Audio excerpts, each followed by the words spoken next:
alhamdulillahi rabbil alamin wa sallallahu wa sallama ala nabiyyina muhammad wa ala alihi wa sahabatihi ajmain. kon bokki jullit yi yéen bokki Sénégal démb ñu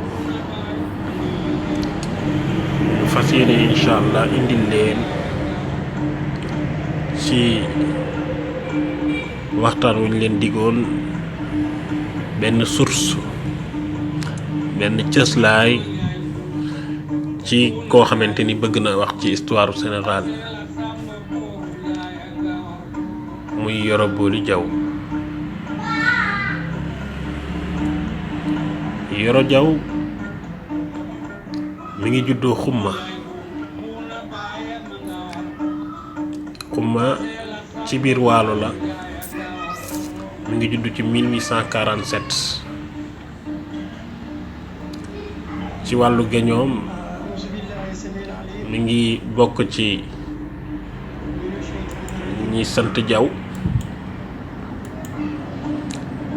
te yàlla dogaloon ci yooyu la jamono ñu nekk ñetti càll la rekk yoo xam ni ñoo mën a am accès ci trône waalo mooy loggaar yi di doom ci Farapenda Diaw ma Diaw xoor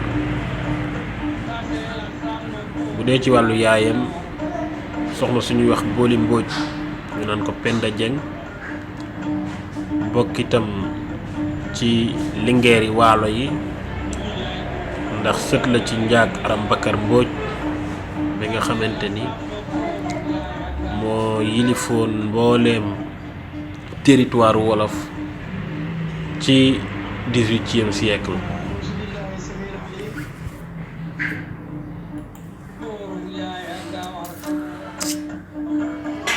waaye nag ginnaaw bi nga xamante ni waalo yi seen xew-xewu ndeer bi jàll na ci Linguère ndate yàlla ci 25 février 1855 gouverneur Faidherbe dafa daal di jëlaat waalo teg ci loxo jël Farapenda Diaw ma Diaw xoor bi nga xam ni mooy wayjur ki ñuy waxtaane di Yoro Diaw mu def ko chef ci waalo.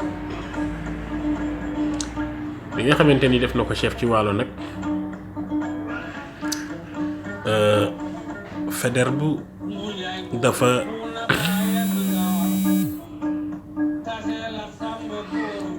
créé woon li ñuy tuddee école des otages ci 1855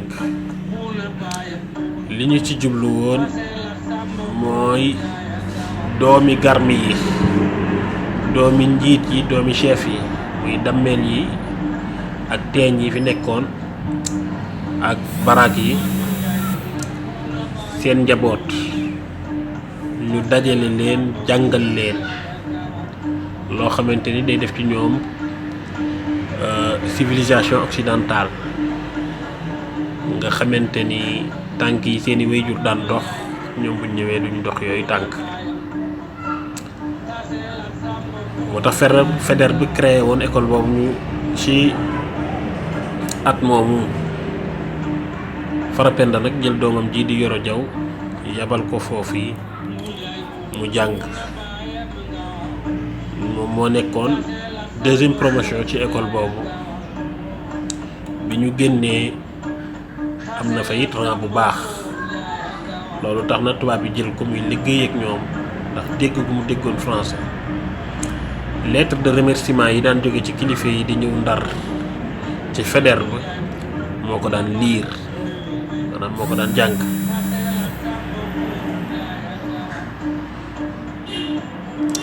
def nañ ko chef de canton ci 1860 chef de canton Foss ak Xumma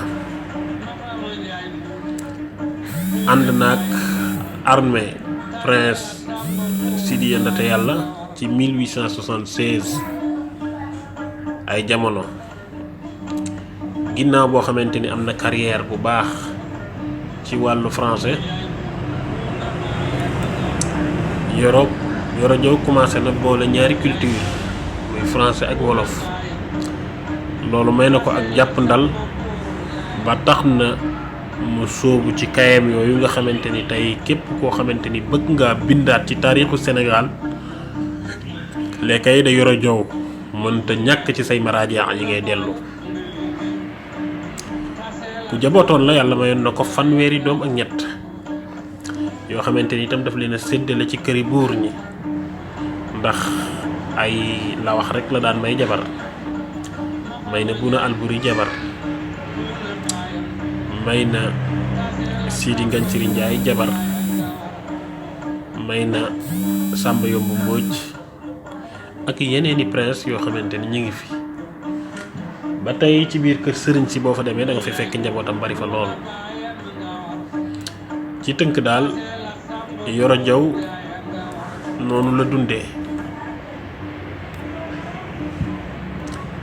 mi ngi faatoo tam foofu ci xumma, foofu lañ ko denc ci 3 avril 1919. kon da nga ciy dégg ni ku yàlla mayoon itam aw fan la wu gudd.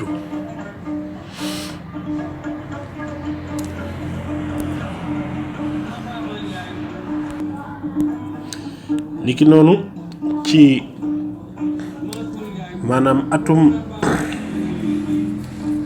1864 ci la njëkk a publier benn ci kayam yooyu tudde ko l'histoire des Damel. chroniqueur la woon, ku xamoon taarixu Sénégal la woon, rawatina li aju ci soowu.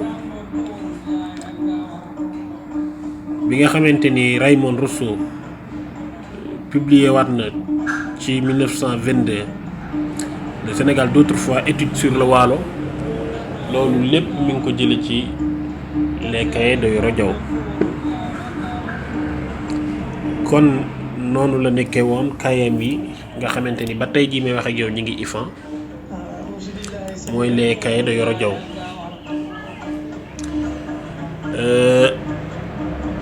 mi ngi dëpp ak Cheikh Anta Diop ci li ñuy tuddee l'égyptologie, ndax ni Cheikh Anta Diop di saxale maanaam nit ñu ñuul ñi dëkkee Afrique soowu jant li ci ëpp rawatina Sénégal seen origine Égypte la, ñu ngi jóge Égypte. loolu Yoro Diaw mi ngi koy dëggal, wala sax Cheikh Anta Diop mooy dëggal ndax Yoro moo jiitu. Yoro Diaw moo njëkk a wax loolu ci 4e cahier yi nga xamante ni moom la mujj publier. ndax xam ngeen ni buuru Égypte yu mujj yi ñoom ñëpp seeni tur boo ñëwee biir Waalo da ngay fekk tur yooyu ba tey wala fi Waalo yi di ko tudd. Yoro Diaw moo njëkk def remarque boobu xam le ni tur wu nekk dafay coïncider ak date bi ñuy def migration di jóge Égypte di ñëw ci Afrique soowu jant.